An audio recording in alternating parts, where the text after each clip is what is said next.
Good morning, everyone. So we are starting the second session before time. Thank you, Dr. Rajan, for an interesting talk. The topic given to me was human behavior and liver health. I have made a slight alteration to the topic because human behavior is not a topic I'm entirely trained in. It's an ocean. It involves sociology, economics. It involves various facets, out of which psychology makes a tiny part of it, and psychiatry even further smaller part of it, which I am trained in. So I'm trying to assess the association. And one more thing, in today's class, I will try to not talk about alcohol but NAFLD, because in alcohol in the last few years, in terms of behavior health, in terms of mental health and psychiatric disorders, work is being done, but there is significant association of NAFLD as well and mental health issues. So we'll be focusing more on that.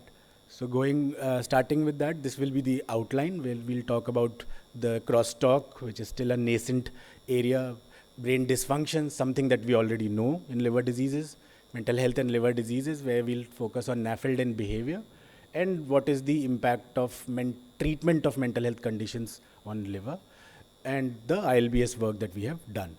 So, how are behavior and mental health different? As I said, behavior is an umbrella term.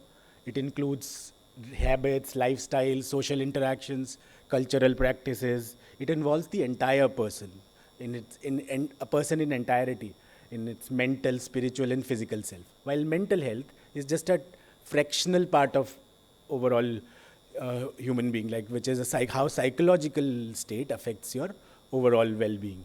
It includes emotions, ethics, empathy, resilience, personality, cognitive functions, and mental health disorders. So, like positive behaviors can definitely improve mental health conditions, like meditation, exercising, socializing, and art and music.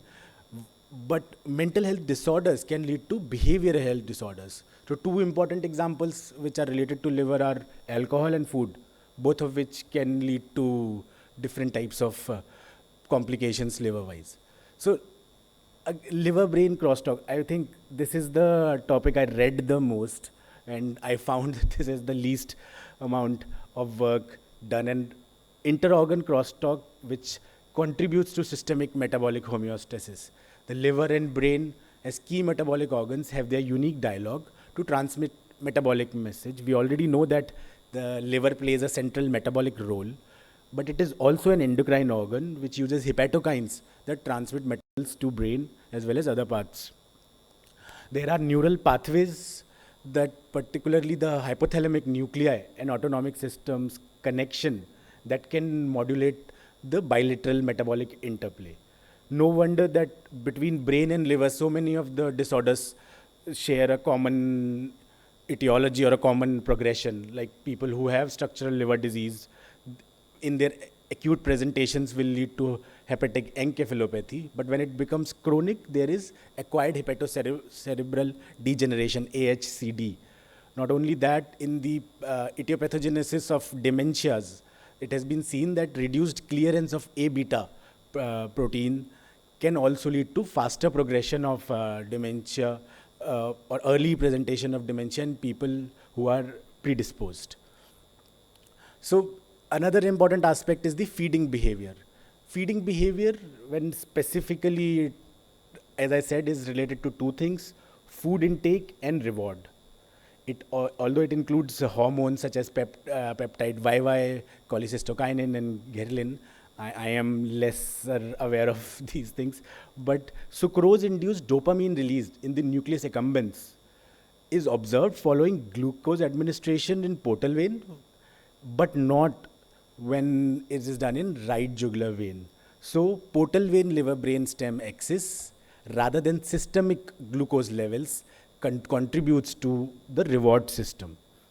There is also left and right vagus nerves, and where left side maintains the homeostatic feeding, and the right side of the vagus nerve regulates food reward. And this is how the connection looks like from liver to hypothalamic nuclei. The reward pathway or the mesolimbic pathway peripherally sensed information from the liver, sensed is sent to brainstem, while left and right vagus nerve, and further to various hypothalamic nuclei. And when then in the brain, in ventral tegmental area, the dopamine neurons, which it triggers the dopamine neurons, which leads to further release in nucleus accumbens, and that is what we call the reward effect. Now, for brain and liver, there's one more aspect to brain and liver, which is the gut, where the molecules that are metabolites or hepatokines that are produced in the liver, they are modified by gut bacteria and then circulated, absorbed in the blood and circulated to brain. So these gut microbiota also have a significant contribution to the brain liver axis. In totality, what I could summarize in this brain liver axis is that it is still a work in progress. There are specific drug targets which we still need to find to study the effects of liver factors on CNS and their specific sites of action. Although some central receptors have been identified, but drug delivery to specific brain sites is still not possible. So we still do not know how to actually use those sites. Most of the current research on gut microbiome's impact on liver and brain is more of an observational snapshot. It is more of a cross-sectional work. So some work needs to be done where we see from the beginning how it developed and how it leads to various liver and brain related and abnormalities. Although hypothalamic ANS and liver axis is confirmed through autonomic nervous system outputs, excuse me, but the precise neuroanatomy and transmission of metabolic information via nerve fibers requires further refinement. So from something which is work in progress, we move to something which we know a little more about, that is brain dysfunction in liver diseases. We start with the normal physiology, that ammonia generated in the gut is detoxified to glutamine and urea by liver and excreted to kidneys. This is what happens in normal. Muscle and brain are secondary detoxification system. When this process gets overwhelmed, whether due to abnormal liver functions or a portosystemic shunt, large amounts of ammonia enter systemic circulation, which breaches the first tier of detoxification. What happens in end-stage cirrhosis? There is loss of muscle mass as well, which further compromises the second tier of ammonia detoxification, so that the ammonia then reaches the brain cells or astrocytes in the select regions, and then these cells gets overwhelmed. There is glutamine accumulation inside the astrocytes, which leads to cytotoxic edema. Now, in chronic liver diseases, brain has the time to adapt to these deleterious effects of chronic ammonia exposure. Because what it does is that whatever glutamine is getting accumulated, it exports in the form of organic osmoles to mitigate the cytotoxic edema. But what it does is that in the synaptic space, there is a lot of glutamine, which leads to excess glutamate in the synaptic space. In the short term, this is what we see in our clinical population as irritability, snappy. A lot of people who have liver disease would be a little snappy, irritable, over the edge. This is one of the reasons for that. But over the long run, there is compensatory decrease in glutamate receptors in postsynaptic membrane, which then presents as psychomotor slowing and drowsiness. Moreover, systemic inflammatory response and release of cytokines increases cerebral blood flow and further increasing permeability of ammonia. So this whole cycle continues on and on. So this is the classification of HE. This was primarily for residents, if they are there. That grade 0 is no HE or minimal HE, which can only be done through psychometric testing. Grade 1 is anxiety, shortened attention span, altered sleep pattern. Grade 2 is the overt HE, where there is lethargy or apathy, or asterisk is dyspraxia, and obvious personality change and inappropriate behavior. Grade 3 is confusion, somnolence to semi-stupor, but still responsive to stimuli, and grade 4 is coma. Also, it has been divided on the basis of episodic, recurrent, and persistent. If one episode occurs after a 6 months period, it is called episodic HE. When it is happening before 6 months, multiple episodes or repeated episodes, then recurrent. And persistent is when most of the times hepatic encephalopathy persists with only tiny islands of normal behavior. So the simple bedside method of grading asterixis is as well as HE could be that when no flapping motions is 0, rare flapping motion is 1, occasional or irregular flaps is 2, and frequent flaps is 3. And when you correlate it with the GCS, then 14 to 15 GCS is grade 1, 2 is 12 to 15, 3 is 7 to 12, and 4 is less than 7. Now, how do you approach a patient with HE? The reasons could be multiple. We start with it could be excess nitrogen burden or compromised toxin clearance, infection and inflammation, and many more.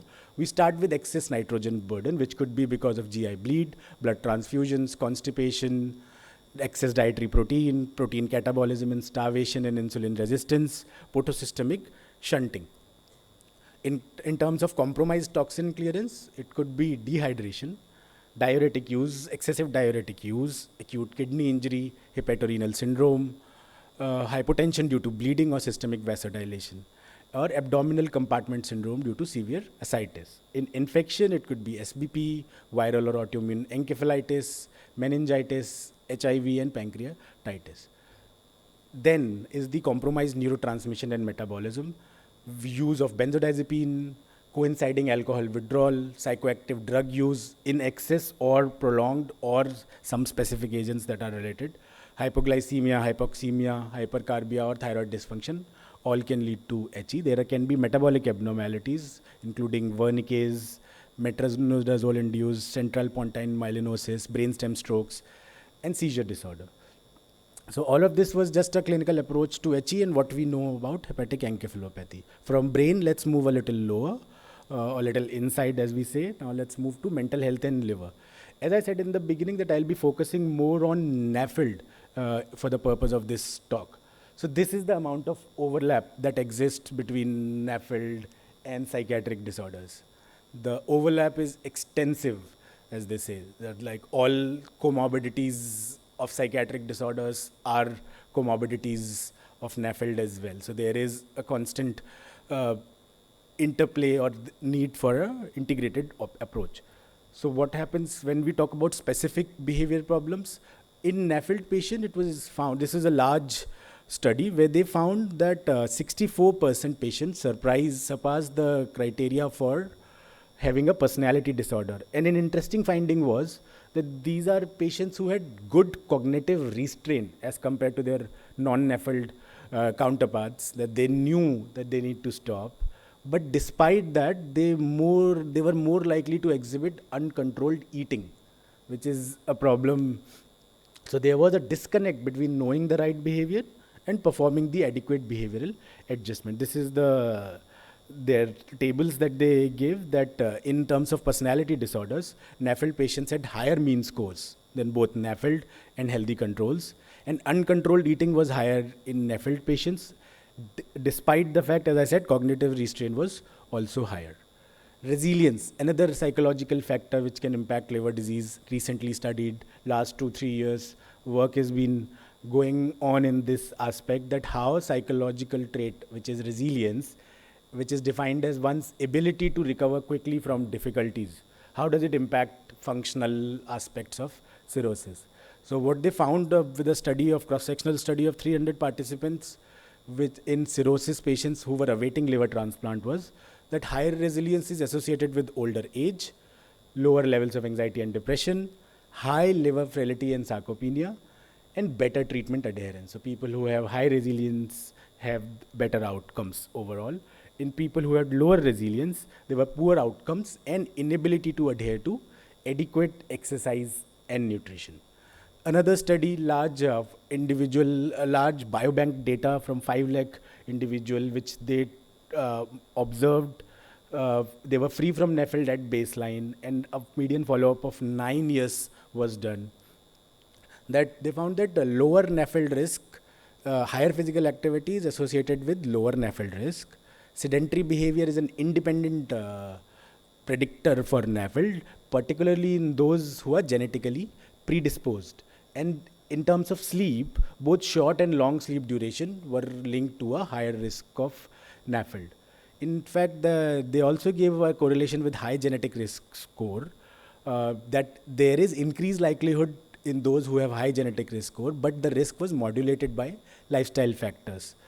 So people, active individuals with high GRS had lower NAFLD risk compared to sedentary individuals, even with the same genetic predisposition. High levels of physical activity reduced by 40% in individuals with high GRS. There was strong association with long sitting hours and NAFLD risk. Health. So what they concluded was that even if you are genetically predisposed, adopting healthier behaviors can significantly reduce your risk of NAFLD. The next topic is alcohol and liver, and I'm not going into the details of this. Moving on to common etiological mechanisms of NAFLD and liver disease. So as we all know, PNPLA3 mutation extensively studied in pathogenesis of NAFLD. It has also been seen to be associated with bipolar disorder, probably linked to inflammation and oxidative stress. MIR434A, the hepatic lipogenesis and lipid secretion, which is the normal function, it is also associated with NAFLD progression and heritability. It is also elevated in people diagnosed with bipolar disorder. And also it mediates the response to lithium in people who have bipolar. Moving on from genetic to mitochondrial inflammation and oxidative stress, which has been known to that excessive oxidative species are linked to hepatic inflammation, accumulation of fatty tissue, and progression of NASH. It has also been associated with progression and poor outcomes with bipolar disorder, depression, PTSD, psychosis, schizophrenia, and autism. In terms of gut microbiota, gut dysbiosis as a factor is associated with lipid accumulation in liver, increased absorption of disaccharides, accelerated hepatic lipogenesis, inflammation, and steatosis, also associated with a plethora of psychiatric disorders. Now, the psychological factors, lifestyle, exercise, and diet, which includes personality traits, exercise, impaired glucose metabolism, and diabetes mellitus, and obesity, all of them have common correlation, common etiological mechanisms with NAFLD and psychiatric disorders or behavioral problems.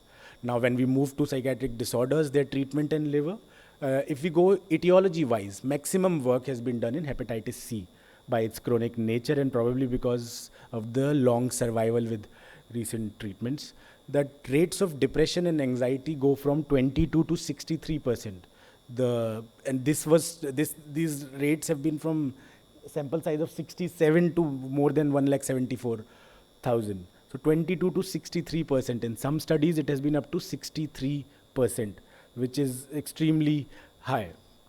Hepatitis B, it has mostly been on depression. The prevalence has been low. I could not find more studies in this. And in NAFLD, the depression ranges from 35% to up to 56%, and anxiety ranges from 25 to 50%. In people who have alcohol-related liver disease, depression, anxiety are high. And when unspecified etiology, up to 17% have depression and anxiety, and other etiologies, around 40%. So these are some of the studies that I checked specifically where screening tools of hospital anxiety depression scale was used for depression and anxiety in 108 patients who were liver transplant candidates. And prevalence of anxiety and depression was 23%. And psychological distress predicted presence of fatigue. In another study by Miller in liver transplant recipients, more severe depression in pre and post LT predicted poorer self-reported 6-month recovery. There's another study with the biopsy-proven NASH, which is 567 biopsy-proven NASH, and the rates were 53% and 14%. So all these scales that are listed here can be used to assess. Now, summary, take-home points. That depression and anxiety are prevalent in cirrhosis. They portend a worse prognosis if left untreated. There is marked reduction in quality of life, increased symptom and hospitalization burden, increased wait list, and post-liver transplantation mortality in people who have psychiatric diseases untreated, and worse psychiatric outcomes as understood. And if there is effective recognition and treatment of depression, then there is improved risk of decompensation and mortality, and reduce the incidence of acute cellular rejection and post-liver transplant mortality. These are the scales which have been used. The time to administer is generally 2 to 5 minutes, 5 to 10 minutes. We can either give these scales to the patient, or a bedside trained nurse can do this. That is why in the West, more and more trained nurses are taking up psychological assessment of patients. Now, coming on to medications, something that is discussed in almost all psychiatry patients who present to hepatology or gastroenterology OPDs, that benzodiazepines have the rare potential of toxicity. If there is injury, it is cytolytic. Mood stabilizers, valproate is the worst, so it should be avoided. It leads to steatosis, mitochondrial toxicity, mostly contraindicated, or careful prescription. While carbamazepine and lithium, the injuries are rare. Uh, and although lithium can aggravate liver function abnormalities, but serious injuries have not been found. In terms of medications like naltrexone, acamprosate, acetylcholine esterase, which is used in treatment of dementia, the potential of toxicity is rare, and generally there is no risk in hepatic insufficiency. When we move to antidepressants and antipsychotics, tricyclics should be avoided. The risk is high. SSRIs have a plus minus. There are safe SSRIs which are been proven in liver disease patients. In SNRIs is another group. Bupropion is the safest in liver disease patients. In terms of neuroleptics, clozapine, olanzapine are worst because they indirectly also contribute to the metabolic syndrome. So what ASLD recommends for all psychiatry patients is that patients who have who present to psychiatry OPD with abnormal liver function test should undergo a liver ultrasound, and if there is abnormality in that, if the NASH or cirrhosis is suspected with persistent elevated AST, ALT, they should further be taken up for workup for liver diseases. So this is a recommendation for all psychiatry patients. With that, the last part of the presentation is the integrated models. Integrated models is again a recent phenomena, last decade or so, and more or less they have been in alcoholic liver disease, as I said in the beginning. There is one hepatologist that manages ALD, and another behavioral and mental health provider who manages AUD. While because patients that we get will exhibit a dual pathology of both diseases. The current siloed model of practice, there is limited organic pathways for cross-disciplinary communication and collaboration. As a result, patients with AUD and ALD frequently encounter this deficiency in chronic disease management, although it is an attractive proposition. The models that are currently existing in non-transplant patients, this has been published through a study where the model was then outpatient clinic with one hepatologist, psychiatrist, psychologist, nurse, and social worker who did comprehensive liver and psychological assessment both. And there was one in-charge person who was responsible for monthly review of patient panel. So other than all the doctors, this social worker and registered nurse will take care of monthly review of all these patients. Another such was an inpatient-based model where there will be inpatient consultation through evaluation of subclinical ALD in psychiatry patients and AUD in, this is the model which is commonly followed and probably the model that we are also following at ILBS. In transplant population, there is, again, the role of social worker becomes extremely important. That addiction psychiatrist, psychologist, we need a point person. So the good thing with the Western models is that patient always is designated what they call as a case manager, which is more or less mostly a social worker who takes care of all appointments, checks whether the patient is coming to the hospital or not. So if this model can be adopted, it can actually help in improving outcomes. So the suggested algorithm with patients with at-risk alcohol use or AUD is to assess for liver disease by all labs and fibrosis assessment, as Dr. Rajan clearly mentioned in great details in his presentation.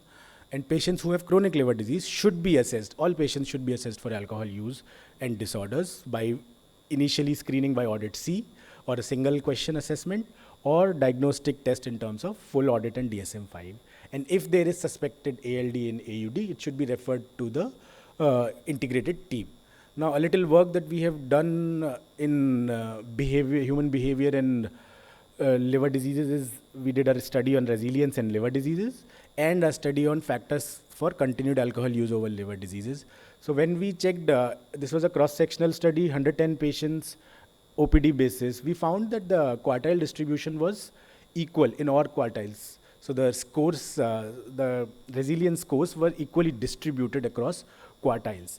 And what we found that performance status, which is Karnofsky performance status scale, was positively correlated with resilience. So higher resilience mean better performance status.